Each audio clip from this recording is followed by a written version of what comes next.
bahwa memang masih banyak pemerintah yang lahir hari ini masih bermental Orde Baru, masih bermental Soeharto, yang sedikit-dikit mengancam orang yang memberikan kritikan kepadanya. Kalau rakyat mengajukan keluh kesah ya, mau mengajukan tuntutan, apalagi mau mengkritik secara kritis pemerintahan itu, ancamannya masuk bui. Ya Allah, cangkemku gek bosok kaya ngene, gek piye ki aku melas sekali. Yang waras tidak boleh mengalah terhadap mereka para pencuri agama yang menjadikan agama sebagai alat politik. Assalamualaikum warahmatullahi wabarakatuh. Om Swastiastu, Namo Buddhaya, salam kebajikan. Sahabat-sahabat Tolang 9 yang saya hormati dimanapun juga berada, ada video yang sangat menarik yang saya kira ini menjadi gambaran betapa pemerintah Indonesia sampai hari ini itu belum totalitas menerima proses demokratisasi yang ada. Salah satu yang ditunjukkan oleh oknum ya, karena saya punya keyakinan pelakunya ini adalah kepala desa. Kenapa saya bilang pelakunya ini kepala desa? Karena pasca mbak-mbak viral yang TKW Taiwan ini mengkritisi demo para kepala desa yang meminta perpanjangan masa jabatan, lalu kemudian mbak-mbak viral ini mendapat teror, ya kira-kira seperti itu, diancam akan dimasukkan bui kalau kembali ke Indonesia. Catatan pentingnya sebenarnya adalah bagaimana proses demokratisasi ini bisa dilaksanakan mulai dari tingkat pusat sampai tingkat bawah. Bahwa kepala desa menuntut untuk perpanjangan waktu periodenya, itu juga bagian dari proses demokratisasi. Tapi rakyat misalnya kalau ada yang menolak, itu juga bagian daripada proses demokratisasi. Tinggal kita uji yang mana lebih besar manfaatnya, diperpanjang atau justru diperpendek. Yang tadinya 6 tahun harusnya dikurangi menjadi 5 tahun. Kenapa? Karena ini soal bicara perencanaan penganggaran secara nasional yang 1 kali 5 tahun. Jadi tidak ada turbulensi anggaran di situ. Tidak ada turbulensi dalam proses perencanaan penganggaran. Itu satu poin. Poin selanjutnya akan kita bahas setelah kita dengarkan bagaimana mbak-mbak viral ini menanggapi ancaman tersebut. Ayo mulutmu jaga ya, tahu politik aja enggak, asal ngoceh. Semua tuh ada regulasinya terkait kades. Saya cari kamu ya. Sudahlah, kamu jangan beraninya ngoceh di medsos. Udah ditunggu di Indonesia kamu, pulang ke Indo masuk bui kamu. Jangan menghujat pemerintahan, walaupun pemerintah terbawah yaitu desa. Semua sudah diatur oleh peraturan perundang-undangan. Kalau mau jadi politisi, jangan jadi babu di luar negeri, pulang ke Indonesia. Ya Allah, Pak. Dengan adanya inboxnya sampean ini, saya semakin tahu, semakin jelas, semakin paham bahwa pemerintahan kita itu nggak bisa dikritik. Apalagi sama seorang rakyat biasa yang tidak berpangkat seperti saya. Kalau rakyat mengajukan keluh kesah ya, mau mengajukan tuntutan, apalagi mau mengkritik secara kritis pemerintahan itu, ancamannya masuk bui. Ya Allah, cangkemku gek bosok kaya ngene, gek piye ki aku melas sekali. Ya yes, ngono lah nasib rakyat Indonesia guys ya. Kalian semua harus tahu bahwa kita sebagai rakyat Indonesia tidak boleh protes, tidak boleh mencela, menghujat, mengkritik pemerintahan walaupun di jalur yang benar ya. Kecuali kalau hari ini saya fitnah, lah itu beda cerita. Apa yang saya sampaikan semuanya itu terjadi di lapangan ya. Walaupun tidak 100% ya, tapi hampir 90% semuanya sama. Nyatanya coba lihat yang like postingan saya, 70.000 lebih, yang berkomentar 10.000 lebih yang menyetujui apa yang saya omongin. Lah ya berarti kan warga Indonesia yang miskin-miskin yang nggak bisa apa-apa kan cuman gembrundel wanine ning buru ora iso ngomong. Sing tertindas ya wis panggah tertindas ya. Yang kecil ya tetap aja kecil, nggak ada yang berani. Apalagi kalau pegawai-pegawai modelan bapak ini yang berkacamata ini ya, dia akunnya baru loh guys ya. Dia mungkin sengaja download TikTok untuk mendm saya saja. Dia sebenarnya nggak punya pengikut, nggak mengikuti siapapun, nggak ada fotonya, videonya sama sekali. Pokoknya babu. Udah deh, ancamannya pewenak masuk bui, masuk penjara ya. Jadi kalau Kenapa di Indonesia itu nggak ada yang mau speak up, nggak mau ada yang mau ngomong sama terus terang sama pemerintahnya? Ya ini ujung-ujungnya masuk penjara. Tapi di Indonesia yang udah jelas-jelas membunuh anak buahnya, yo selamat, nggak ada apa-apa. Yang jelas-jelas menabrak sampai mati anak orang, nggak masuk penjara, cuman bayar apa, denda atau uang jaminan. Pokoknya penak sekali kalau punya uang. Ya apalagi punya pangkat, punya koneksi-koneksi di Indonesia itu pewenak, tidak akan tersentuh yang namanya hukum ya. Hukum bisa dibuat permainan kayak kita main bola, sepak bola. Kalian gak usah nonton sepak bola, nonton aja sidang-sidang hukum itu, ya kan. Hukum ditendang ke sana ke sini. Tapi kalau sama rakyat jelajah, nyolong PT wae mlebu penjara 5 tahun, nyolong singkong aja nak masuk penjara 10 tahun. Oke, saya kira sudah jelas ya bagaimana ancaman itu masuk di DM-nya. Apakah istilahnya kalau di TikTok itu? Intinya bahwa ada orang yang sengaja membuat profil baru hanya untuk mend-DM Mbak Viral ini, mengancam beliau jikalau sudah kembali ke tanah air akan dimasukkan di dalam bui. Kan kasihan kalau misalnya rakyat Indonesia dikit-dikit diancam dan dimasukkan di dalam penjara hanya karena persoalan protes. Apalagi yang disampaikan Mbak Viral ini rasional. Kita tahu sendiri bahwa hari ini memang ada banyak anggaran yang masuk di desa. Saya kira ini banyak memantik problem yang sesungguhnya tidak perlu kita bahas di sini.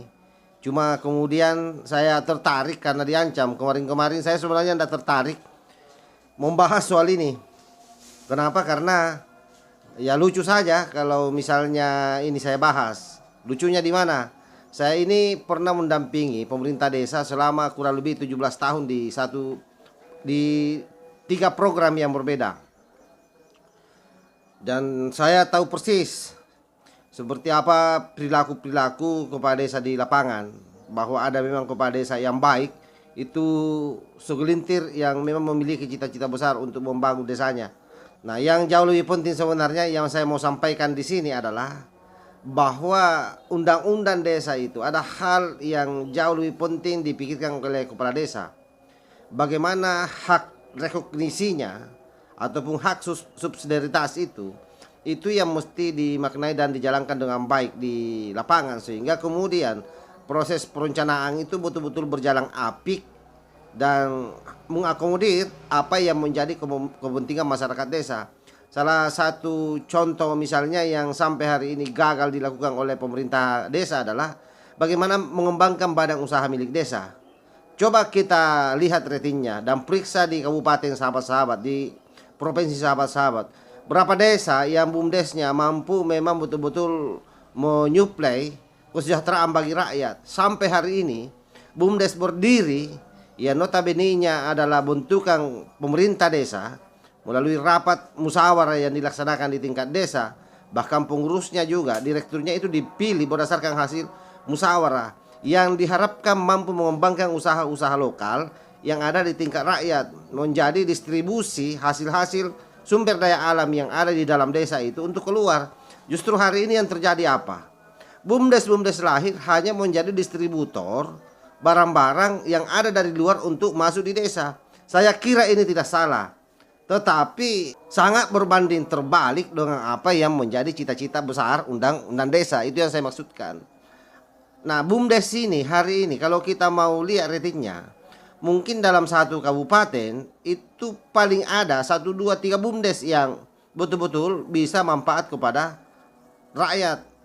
Nah, sehingga kalau itu kita mau evaluasi berapa anggaran di sana yang sudah raib. Nah, soal raibnya bagaimana itu kan harus dilacak arah dana itu kemana.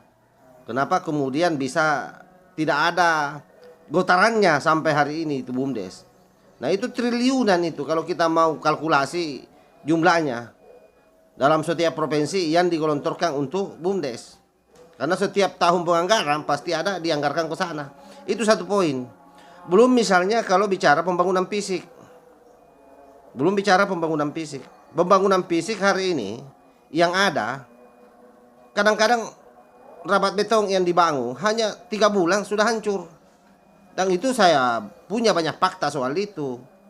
Lalu pertanyaannya kemudian, kenapa ini terjadi? Padahal mestinya sudah masuk pada wilayah-wilayah substansi. Salah satunya, misalnya kenapa desa hari ini tidak berpikir, berjuang keras di kabupaten masing-masing agar proses penganggaran di desa itu tidak diintervensi oleh bupati melalui PMD. Membuat pelatihan secara kolektif yang tiap tahun pelatihan aparatur terus yang dibuat. Secara kolektif satu kabupaten dibawa ke hotel untuk dilatih. Lalu kemudian misalnya desa harus nyetor 4 juta per satu peserta pelatihan. Ini kalau kita mau kuliti lebih teknis lagi.